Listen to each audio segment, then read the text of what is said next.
All right, welcome back to the PokeDads MetaCall. I am your host, Pokedad Intern Drew. With me today, as always, is... Hey, Pokedad Rick. Yo, what's going on, big dog? Hey, nothing much, man. We're just trying to set up a busy week for Pokedads for the podcast. We got some exciting news to announce this week. I can't wait. We can't talk about it right now. Nope, can't talk about it right now. Got to build some anticipation. Yeah, so if you want to see it early, come hang out with us at 9 p.m. Central. We have some big news, some really big news. And then, you boys are just getting ready for Indiana. So Yeah, as long as I don't go 0-3, I feel like my prep was pretty good. We'll see what happens. Hell yeah. I'm excited for you. But let's dive into how the online meta shook out, and maybe this will help you well round yourself for what you want to play for Indy this weekend, peeps. Mew and Duraludon taking a whopping 45% of the meta share this week. That's bonkers. Thank you, Twitter.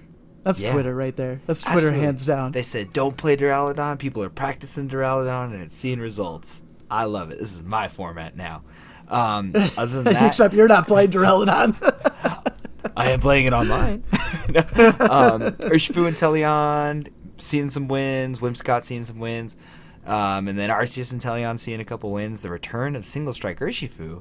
Some spicy Ice Rider, Suicune Ludicolo, and Arceus Zamazenta. That sounds exciting. So let's go take a look at some lists. In the form of Mew VMAX. Yeah. Right off the bat, you're like, God, it's Mew, it's gross. But maybe it's starting to look more like a normal deck in the format. What do you see in there that's kind of standing out to you, buddy? Collapsed Stadium and a Marnie. What the hell is going on? I understand the game strategy against Mew. It's like, okay, cool. I could build hands. I could set up for some turns to win this in a couple turns from now. And they slap down Marnie and ruin your whole plan. God, this is an evil, spiteful Mew deck if I've ever seen. I kind of want to be that. Like, I kind of want to be that opposing player that's like just chilling. It's like, okay, I'm going to do this, and this. I have nothing to worry about. He'll do some knockouts. I'll return the favor. And then the guy's like, I'll Marty. And you're like, wait, what? What'd you say? I'm Marty, bro. No, you don't play Marties. I do, bro.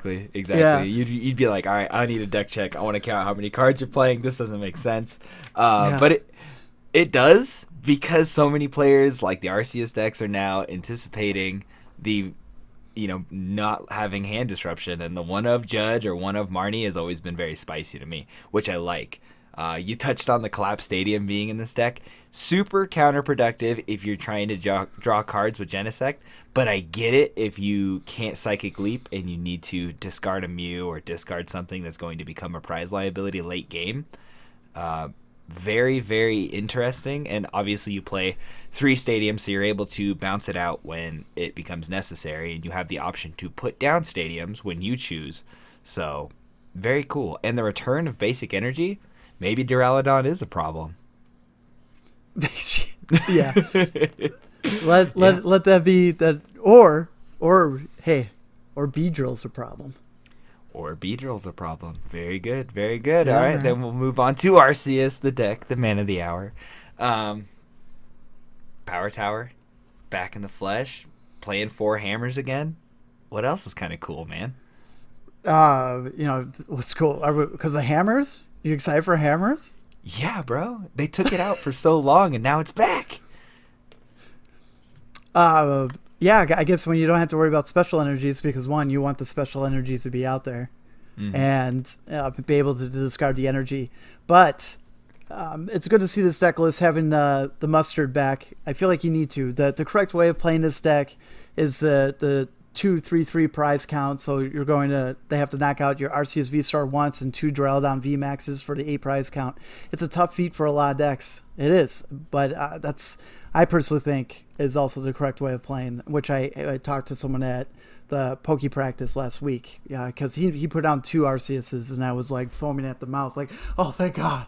Yeah, an easy target. Right? No, I fully agree. I think especially with the echoing horns flying around right now, like, it's easier to just put down a VMAX, skip that whole Evo stage, and go ham with a Duraludon VMAX, because they could just as easily echoing horn a Duraludon V or an RCSV to create that extra prize that they need to turn it back into, a 5 prize, or not 5, but a 6 prize game, Yeah. So I think skipping that V stage altogether is so important, especially in a deck like this that can get that off in one turn, no problem.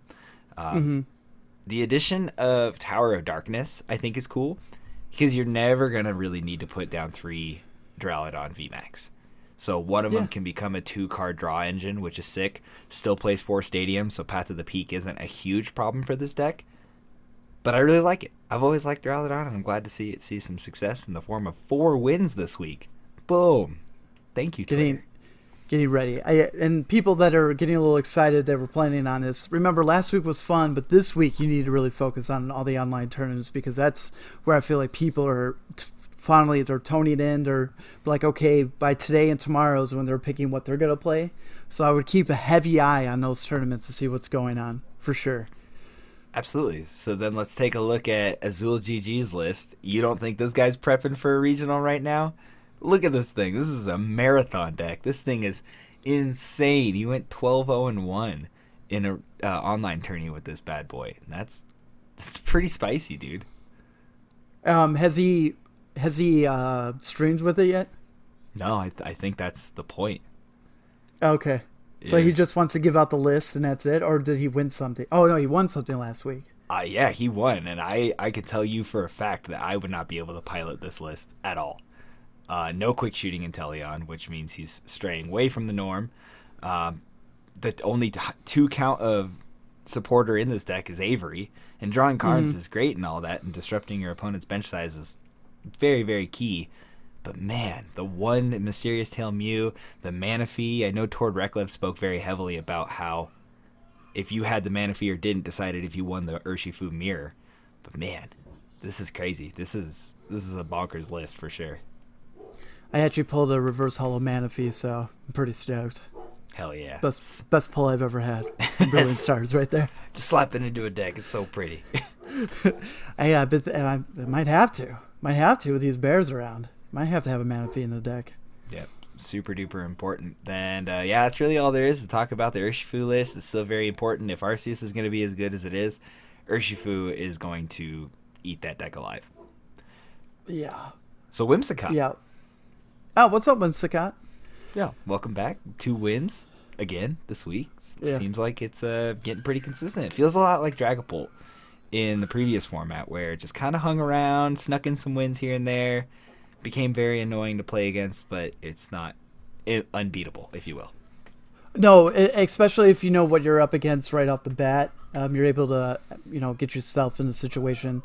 But it's fun. I started looking at some gameplays. I physically haven't played it yet, but watching the game as a whole, as people doing it, it can be frustrating once they get you in that lock, for sure. You're like, yeah, I did it. I cried a little. But I like the 3... fan of waves instead of the 2 count, so that makes me a little happy. Yeah, I think those special energies. I think that's a big mirror tech right there. Okay, because I'm sure Whimsicott is on a lot of people's radars right now. Well, for sure. I think a lot of people are practicing that too, and that's why Duraludon's doing the thing right now. And that's why we got Zamazenta showing up. Yeah, it's crazy. I can't wait to talk about that list. That blows my mind, man. Well, actually, Duraludon swings through Zamazenta, so maybe Duraludon's the right call right now. Anyways. My brain! No XP share and no Raihan? What's that all about? Oh, yeah. Well, that was like one of Frank's thing he really enjoyed. Not everyone was doing that off the bat anyways. So this is clearly someone's preferred style. Where it's like, I'm not going to worry about the energy share. I'm going to play my 4/4 count of energy of Psychic and DTEs, and I'm going to go from there. The benefit of B-Barrel and getting what I need, that's pretty much what they need. So, yeah, drawing cards with Crobat V in this list, too? Man, it seems sketchy, but they cut out one Path to the Peak to insert a Crobat, so I guess it's like your circumstantial, stadium, if you will. I love the Crobat, but then it's like easy target for everything. You always start with it. Always. Yeah. And it's just like, oh, hey, what's up, man? You said hi. That's cool. Sorry I forgot to call you last night. Like, I'm so sorry. Yeah. Poor bat getting left in the past. Yeah. All right. Make sure you call your bats, everybody. Call your bats back. And then Arceus and Teleon with the Galarian Moltres package. Also won 2 games this week. Very anti-bears. What's in this deck that makes it anti-bears, Rick? Should we go with... You want to go with Dunsparce? Manaphy? Yeah, but only, those guys. But only 3 level balls, and you got the whole line of shady dealings in there too. Yeah, dude. I mainly based on playstyle, I suppose, but I just feel like that's a lot of under 90 HP Pokemon I need to search out with very little under 90 HP Pokemon search in this deck. Yeah, but looking at it this way, once you understand what deck you're playing, then you can revert to whatever style you're going. Like, okay, so I don't need Dunsparce, or I don't need Manaphy at this moment. So those 2 are already off, and they're just useless cards to get rid of on Ultra Balls or discarding stuff. So, you know, I guess you just gotta be there. Yep. Mess with it. Yep, you're not wrong. I do like the spicy one of Capture Energy, so if you are scrambling to go get, either Manaphy or Dunsparce, you could, make a quick decision real quick.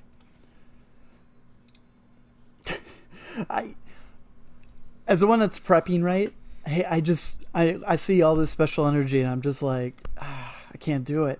I just can't do it. I'm going to play safe.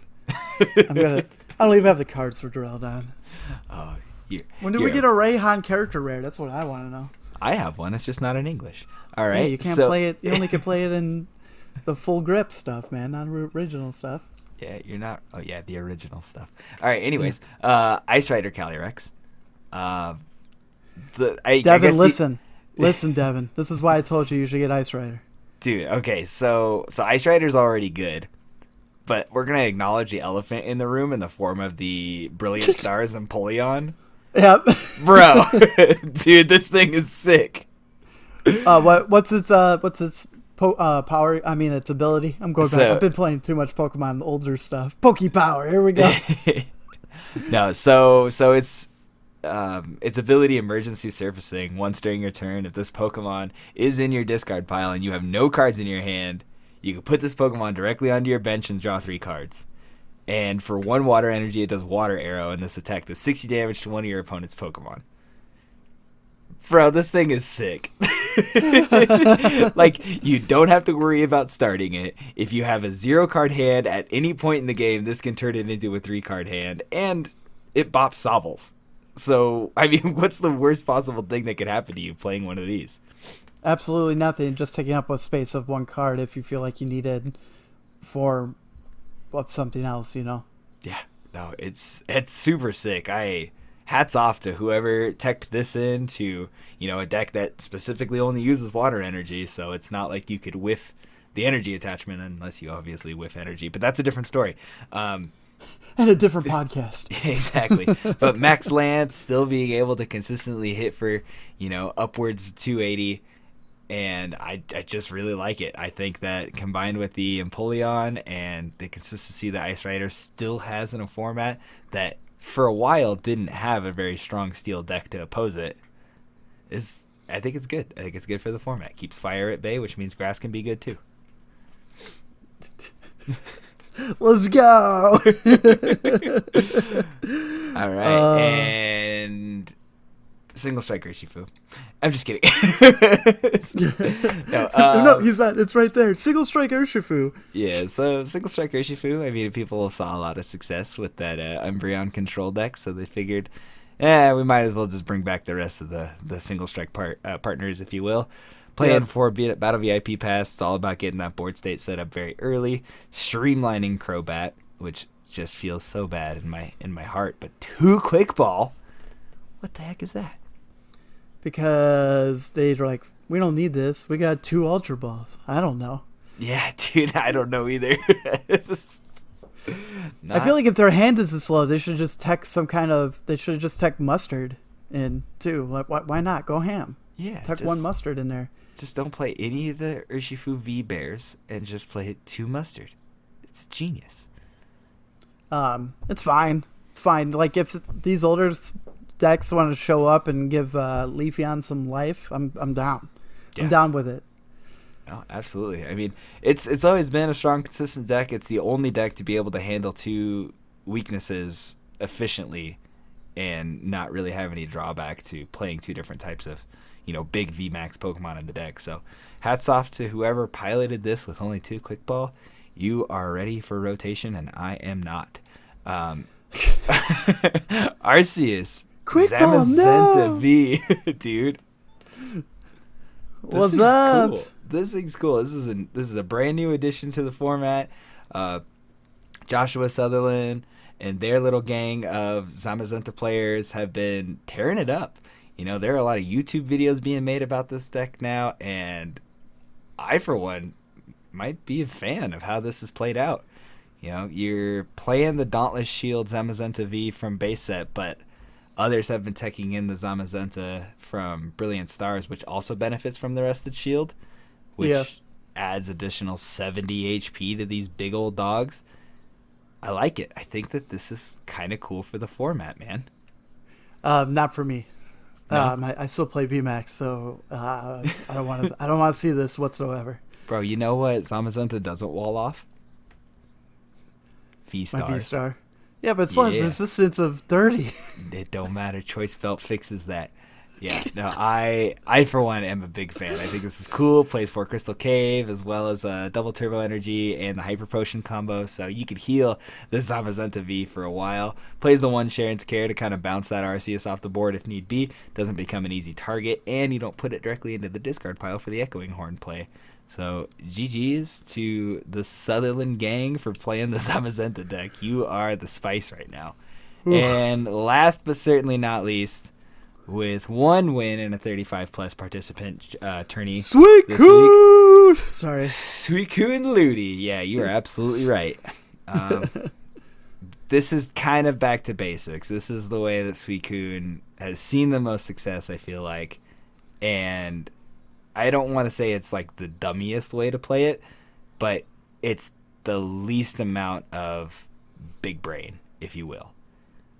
And I think I still feel like you still have to have big brain though. You still have to have a little big brain. It's still a Suicune Shady Dealings deck. You still got to grab what you need. But I'm glad that there's 4 cross switches in this one instead of the normal 2 you see. So right, I'm a fan of that because, as back when we saw this at Salt Lake, it's very, very important to grab what you need. I just need what I need right now. Right. No, I agree. It plays 4 Melanie, 1 Raihan, no boss, no Marnie, no cute stuff like that. It's really just put down an attacker, swing with it that turn, you figure it out from there. I like it. I think that this is the best version of Suicune Ludicolo, and it's obviously seeing success because of how streamlined it is. You're not wrong about that, beautiful. You're not wrong about that. Thanks. Yeah. All right. Uh-oh. Oh, no. So, it looks like I lost Intern Drew, which is okay. This was the end of the MetaCall this week. Make sure you guys hear the news on the PokeDads on Thursday night, 9 p.m. Central. We'll mess with that. I promise you, you don't want to miss it and like that stuff. Everyone's going to the regionals this Saturday. If you hear my voice or say you can't miss me, I'll have the Pokedad hat on. Come by, say hi, tell me you enjoy the podcast or you enjoy some other things. It's cool. Hope to meet as many people and enjoy. Again, make sure you check everything out. Keep an eyes on today's online tournaments. I promise you it will give you a little heads up what you're going to see on Saturday. And then, as always, I'm Pokedad Rick. Deuces.